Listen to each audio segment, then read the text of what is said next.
And thank you to the organizers of the conference for inviting me to speak today. I welcome all of you here in the room and online to the presentation, which, there we go. The Art of the Deal, Building Cybersecurity In. We've been educated very well that there is real risk to business operations today in the form of cyber criminals and organized threat actors trying to steal our intellectual property. We have spent a lot of time building very sophisticated information security management systems and risk-based programs to try and address that real risk. There are some wonderful vendors out there in the hall today. If you haven't checked out their booths, I recommend that you do. They've got some wonderful technologies which are able to help you defend your organization against organized cyber attacks, cyber criminals, and so on. However, there's often overlooked risk which information security management systems and risk programs does not consider. And that is when your organization does business in the form of deals. And I'm here today to talk about what we do at Bayer Corporation, Bayer, the life sciences company, pharma, consumer health, and crop science based in Germany, and how we run our risk program to address the very real possibility that your intellectual property could be stolen or compromised through deal making. And I'll explain a little bit about what a deal is in the presentation. I'll provide what we call a typical deal scenario, how we view a deal at Bayer. Many organizations follow a same model. If you don't actually look at this problem today, you can borrow our ideas if you wish, take the material and do it yourselves. I'm going to give some practical advice about what you can do today if you're not already considering the risk of deal making. And then I'm going to talk at the very end about the role of government, because I'm very passionate that government has a very strong role to play in helping organizations that engage in deals protect themselves. So a lot the government can contribute, and I want to talk about that as well. I don't have much time. I've only got about 30 minutes. I've already burned through 3 of them. And so I'm going to have to move a little bit fast. And I do apologize that this is being presented in English and not Spanish. And hopefully for those of you who are listening through translation devices, will be able to keep up. So I do apologize. So what is a deal and why do we care?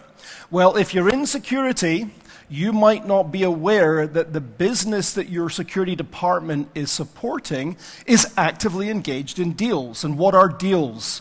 Well, everyone knows deals from TV shows like and films where we talk about mergers and acquisitions work, where your company merges with or buys another company in order to get access to its intellectual property or its revenue streams or its business operations or its trade secrets, etc. But your company might also be in the business of divesting parts of itself which are not profitable or not aligned with core revenue generating activity. And so you might want to divest part of your company, sell it to a third party. You might enter into joint ventures where you want to go into another country and you don't have an operation in that country and a company is there that does. And so you enter into a joint venture. You create a new company with this other company in order to get access to a market, either a territory or a product or something like that. Your company may also make investments in other companies. Both minority and what we call majority investments, where you're either taking a more than 50% or less than 50% stake. And then the most overlooked of all is what we call licensing deals. When your company licenses intellectual property either in, which means that you're buying intellectual property from another company, you're licensing it so that you can do something with it, perhaps enhance it or add it to your product mix, or you are taking your intellectual property and you're licensing it out to another company so they can take advantage of it and derive revenue from it. And that's actually an area where a lot of information security departments are not involved. They're not involved in the deal-making process, and this represents real risk, because if a deal goes bad, for whatever reason, you can lose access to your intellectual property, you can lose the right to capitalize upon it, you can actually find that it's been stolen by threat actors. So what is a typical deal scenario? Well, first of all, there's no such thing. I'm going to show you what a deal looks like at Bayer that my team and I, we put together. It's a model that's used elsewhere as well, but it might not be right for you. So there's no such thing as a typical deal scenario. And then within the deals I just went through, M&A work, divestitures, joint ventures, licensing deals, etc., the model may look slightly different. But most deals are consisted of 3 phases. There's the pre-deal, that's before the deal is done, the deal phase where you actually execute the deal, and then post-deal. And what I've done underneath is I put together for most typical deals the stages or the stage gates within the deal process. So in the pre-deal, you've got 2 states, pre-non-binding offer and pre-binding offer. A non-binding offer is where you go to our company and you say, we're interested in doing a deal with you, do you want to talk to us? And what you want to do before that is just a little bit of due diligence. And then the next phase is binding offer, where you're committing contractually to doing something with that company, and you need to understand the risk in it. It's almost like doing business with a vendor. Like for example, buying cloud computing resources or outsourcing, and you're making a contractual commitment to a number of years, and you want to do a bit more due diligence. And I'll talk about that in the following slides. Once the binding offer has been accepted, that's the sign phase of the deal. You then have the announcement piece. That's where you actually say to the world, we've done this. And there's many reasons why you might want to announce a deal. There's also times when you don't want to announce a deal, but you have to by law. And then lastly, there's a closing of the deal. It's where money exchanges, flows between banks, and everyone says, right, now the deal is done. And then post-deal, you've got a bit of work to do. So in the pre-deal, you want to focus on due diligence. You want to make sure the deal is a good deal. You also want to identify potential risk in the deal. In the deal phase, you want to do risk mitigation. We'll talk about that. And then post-deal, you want to maintain the value of the deal. You want to make sure that no value is lost through something bad happening. For example, the company you're doing business with in the joint venture, or the company that you bought that they're not already compromised and you're bringing a bad actor into your company through the back door. We need to do work in the post-deal phase to ensure that there is security built in and maintained adequately. Okay, so what can go wrong, and in fact, what will go wrong? Well, mergers and acquisitions. You want to buy a company, and that company has some very valuable intellectual property, but no one else knows about them yet. So your company wants to move fast, and wants to buy that company because you think they've got the next best thing, and then you announce the deal. What happens? They get hacked because you've shown interest in buying them, or you're announcing you're buying them, and all of a sudden, all the intellectual property is stolen. It was all pre-patent intellectual property, and it's now leaked, and now what you cannot capitalize on that money. You cannot derive revenue, you cannot patent it, because you've lost control of the intellectual property in the first place. That is the number one problem you will find. This is a problem that's happened to most companies at some point in the past, where they're actively involved in deal making, including my company. We've seen this happen in the past. Insider trading is a huge problem, where your staff are aware that a deal is being made, either a merger and acquisition or licensing or whatever, and the people use that to make trades on the stock market. And that is a huge compliance issue. You will get into a lot of trouble with the regulators of the various stock exchanges and financial markets if your staff engage in insider trading. So you have to control who knows about the deal within your organization, limiting it to just those people necessary to make sure the deal gets done with a minimum amount of risk. And then the real problem with mergers or acquisitions is if you do business and you buy a company or merge with a company that's already been compromised and you tie your networks together, then guess what? You've just let the bad actors into your network. And once you start sharing information back and forth, your intellectual property, the bad actors have access to that. So you've got to make sure that if you're buying another company or merging with another company, they've not already been hacked or compromised, because if they do, you don't want to tie your networks together. Licensing deals are problematic. If I give my very valuable intellectual property, typically pre-patent intellectual property, to another company for a significant amount of money, and they don't protect it, it could be leaked from them. Just a show of hands here. How many people know their companies are licensing out intellectual property? Okay, some, not many. How many of you are involved in active risk review of that licensing deal? One. So there's a problem there, right there. And so you need to make sure that whenever you transfer very sensitive information, that you take a lot of time and energy to protect in-house in your company. When it's licensed to a third party, do you know that they're taking the same steps to protect your intellectual property? And also, when you in-license intellectual property, you might do it under exclusive terms. Only you can use that intellectual property. The problem is that if the owner of the intellectual property doesn't protect it adequately, even though you've got an exclusive license, because it's been leaked, you can't derive any revenue from it. Or you're going to go head-to-head with a company in a country that doesn't value intellectual property rights, and they're going to compete with you globally. So you can actually lose money in licensing, bringing IP in. You might think that that company is protecting its intellectual property. Not always the case. Common concerns are leakage of intellectual property and insider trading, again, across the board. So these are things that you have to watch out for in deals. These are not the only things that can go wrong. There's a whole lot more that can go wrong, but these are the big ones that you want to watch out for. So what can you do today to protect your company when it engages in deal-making activities? Now, first of all, you need to know they're happening. If you don't know a deal is being made, or deals are being made, then you have a problem. You have a lack of visibility. It's like you're, all of a sudden, you come into the office and your staff come to you and you say, hey, did you know we've got 5,000 new PCs online on our network? Where did they come from? And then you find out that you bought a company 3 months ago, 6 months ago, and the networking team has suddenly joined the networks together, and all of a sudden, you've now got 5,000, 10,000 more endpoints. That's how a lot of people learn that a deal has been made.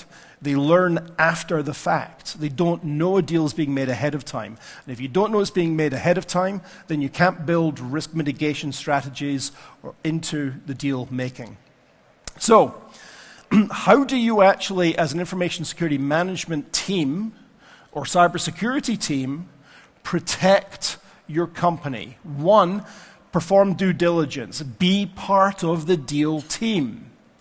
The deal teams are constructed per deal, and they typically include representatives from legal, from finance, from human resources, strategy, all different departments that you work with in other areas of the business. They come together on the deal team.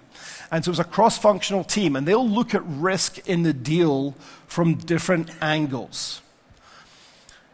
The problem is that the business, the group that wants to make the deal, often sees IT or cybersecurity as being unimportant. It doesn't value it. It doesn't want you wasting valuable time or extending the time it takes to make a deal by doing an IT review.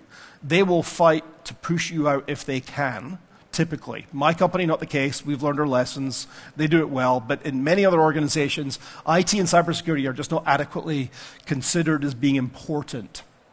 The business doesn't want to hear about IT or cybersecurity risk. They want access to intellectual property. They want access to the revenue stream that product that you want to take over or control is making for the other company, the deal target. So try and be part of the deal team. If you are part of the deal team, then what you want to do before you make a non-binding offer is do basic due diligence checks. That means, who is this company that you're looking at doing business with or acquiring or licensing intellectual property to or from? Who do they do business with? Who are their partners? What is their third-party risk management program like? Do they have adequate security today in their systems and networks? Do they take steps to protect their intellectual property adequately? You want to do very high-level research here before the non-binding offer. Why? Because most deals will fail at the non-binding offer stage. So don't spend a lot of time and energy here. And you can actually leverage a lot of third-party resources to very quickly do due diligence pre-non-binding offer. Typically at Bayer, we spend about 8 to 16 hours in IT and cybersecurity pre-non-binding offer per deal. And we do a few hundred of them a year. So it builds up over time. So you see why you only want to do the minimum required. However, before you do a binding offer, which you're contractually committing to enter into a deal with another party, you have to do full due diligence. And this is where all the time and effort goes in. And we're talking multiple weeks of effort to do full due diligence. Now, if you don't know where to start, if you're going to build out your own program, the good news is there's lots of really good resources online. Are surrounding cybersecurity and IT due diligence. There's also companies that can do it for you if you want to outsource it. We leverage frameworks such as the U.S. National Institute of Standards and Technology Cybersecurity Framework and this special publication 800-218. You may have heard of the Cybersecurity Framework. The latter special publication is the Secure Software Development Framework. So if you're buying a company that builds digital products and services, or you're entering into a deal with them, and source code or digital systems is a part of the deal, then that's a very good framework on which to build your risk assessment framework for due diligence. If you can't be part of the deal team because you're just shut out by the business, you can actually leverage other work streams. For example, you can work with finance to get the deal target's asset register.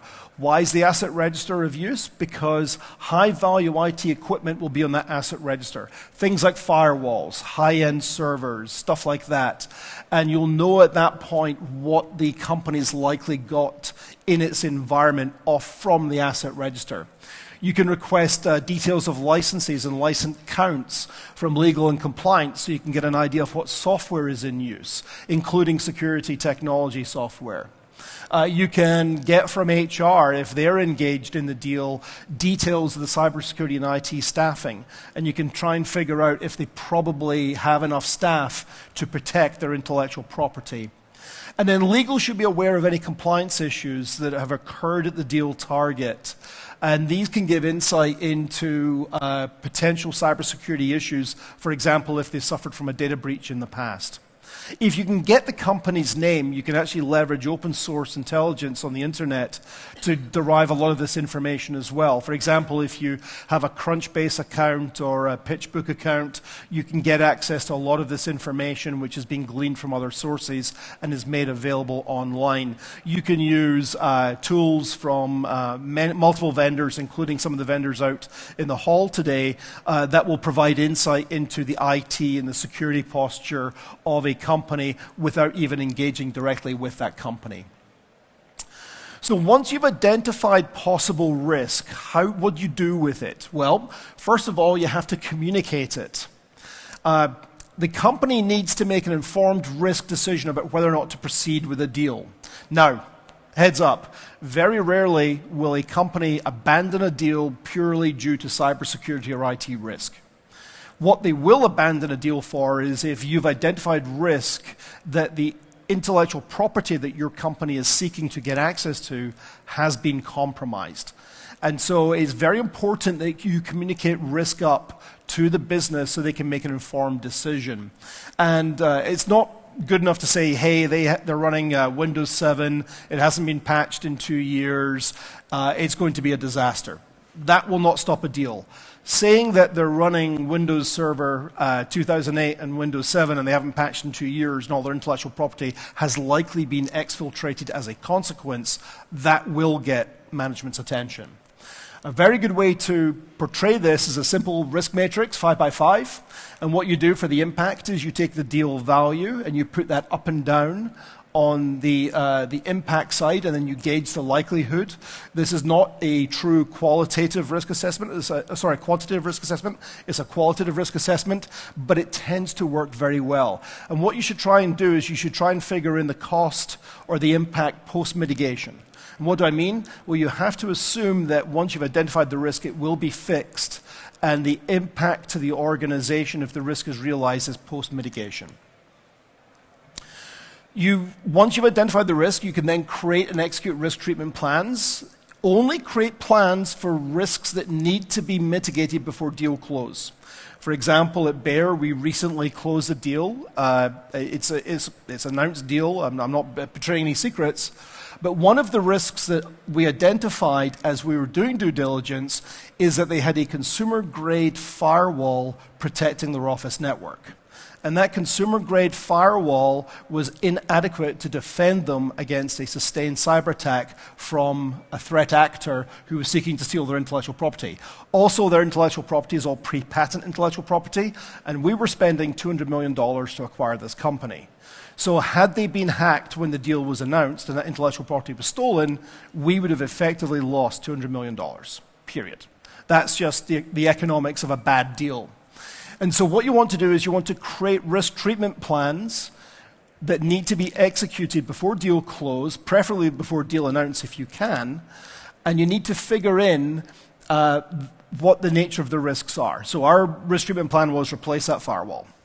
So that's great. The plans need to be costed out, so the deal team and the business know exactly what it's going to cost them to execute the deal and to implement the risk treatment plan, and that can impact the binding offer. It can either extend the time between deal sign and close. It can delay deal announce while you do risk mitigation.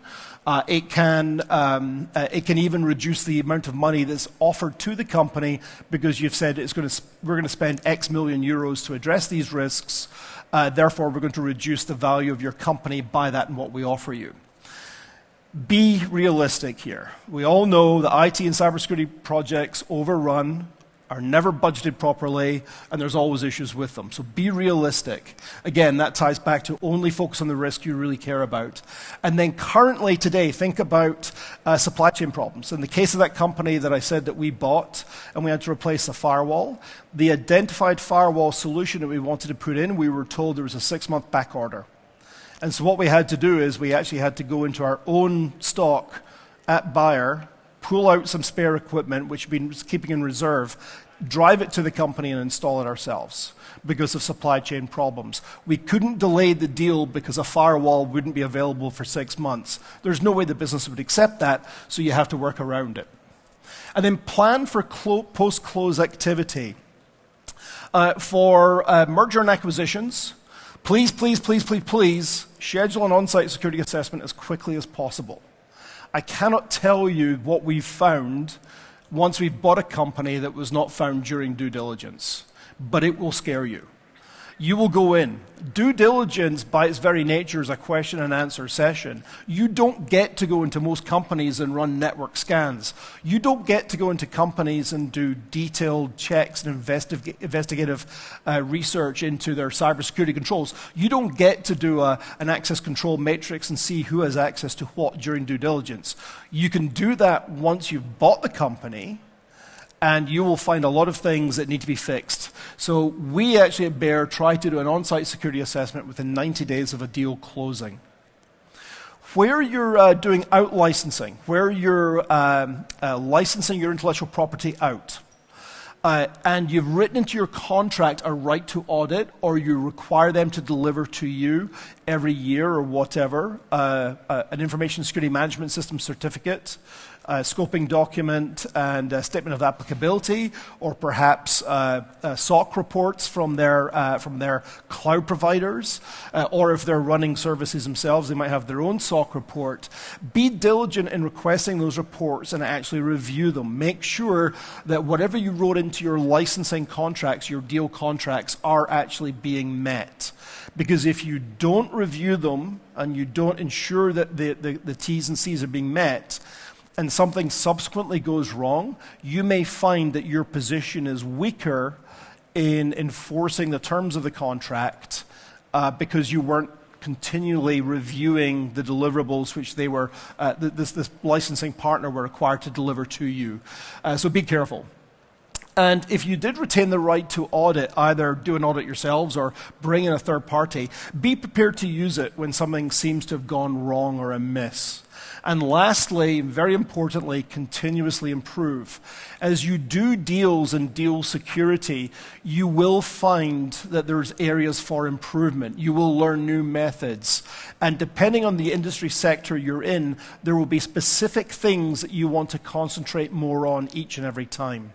So continuously improve. Don't just create a process and create a framework and create a set of templates and then just execute them blindly every single time.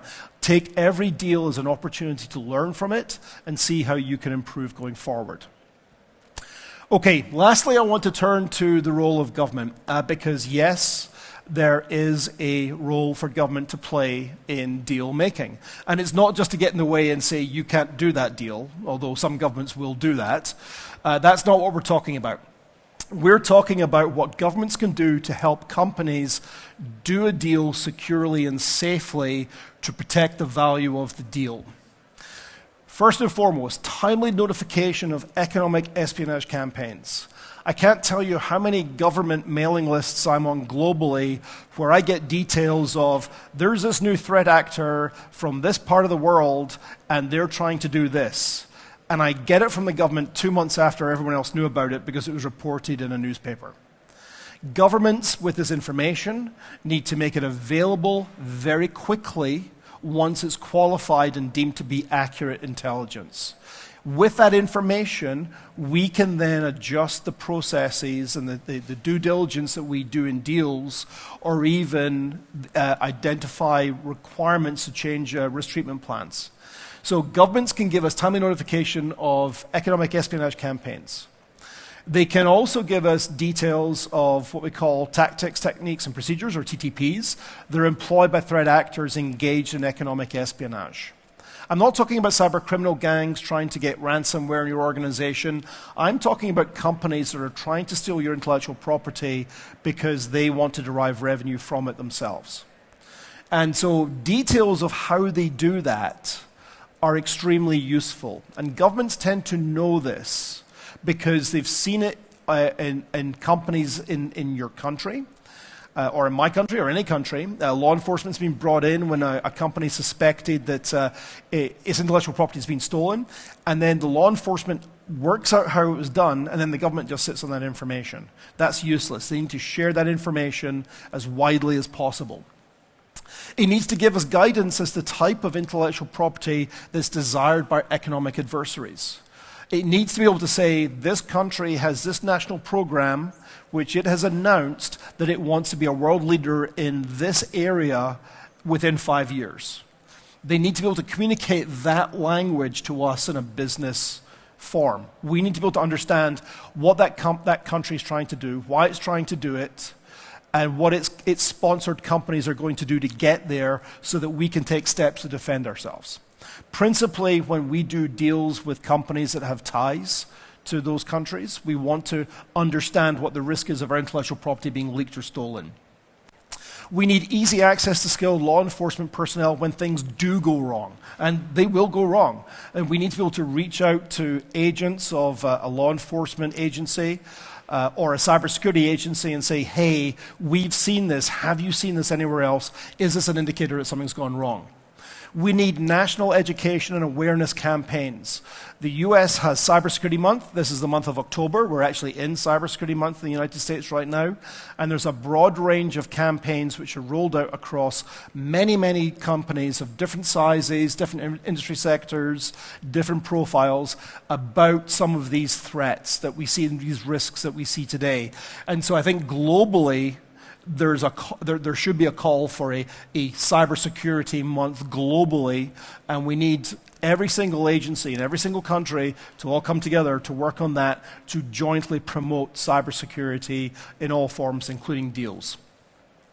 And then we need to be able to collaborate or get government to collaborate with other countries to share information and to discourage bad actors. Within the European Union, you have ENISE as a great resource, as well as the in-country cybersecurity specializations. We heard about the Organization of American States and their work in a panel presentation before the break, and they're another great resource. And there are other similar examples available, but we really need governments globally to step up to this very real threat. And then, very quickly, what does not help? Don't put barriers up to people getting access to this information. Don't require security clearances. Don't put into contracts or memorandums or letters or use traffic light protocols in a way that restrict information getting to the people who can actually use that information. And don't build in bureaucratic statutory and regulatory compliance obligations that force you to spend more time documenting the work than actually doing it, because some of that is a reality today. So there's a lot government can do, and there's some things it should stop doing globally, not just in the US or Spain or the UK or anywhere else, but these are things that you see quite frequently. And so with that, I'd like to thank you for your time, your attention. Here are my contact details. Please do feel free to reach out if you'd like more information. I realize I crammed a lot into a short period of time, and thank you very much. Have a great day.